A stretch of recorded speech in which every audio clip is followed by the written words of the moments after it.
انہوں نے کہا کہ افریقہ کے خطے میں موجودہ تشویشناک صورتحال اس وقت مزید باعث فکر ہے جب صومالیہ اپنی سیاسی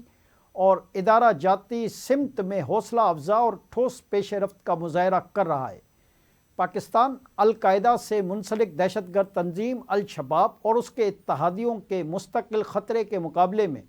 صومالی عوام اور ان کی سیکورٹی فورسز کی قربانیوں اور استقامت کو تسلیم کرتا ہے۔ اسحاق ڈار نے صومالیہ کی خود مختاری، وحدت اور علاقائی سالمیت کے لیے پاکستان کی غیر متزلزل حمایت کا اعادہ بھی کیا اور صوبائی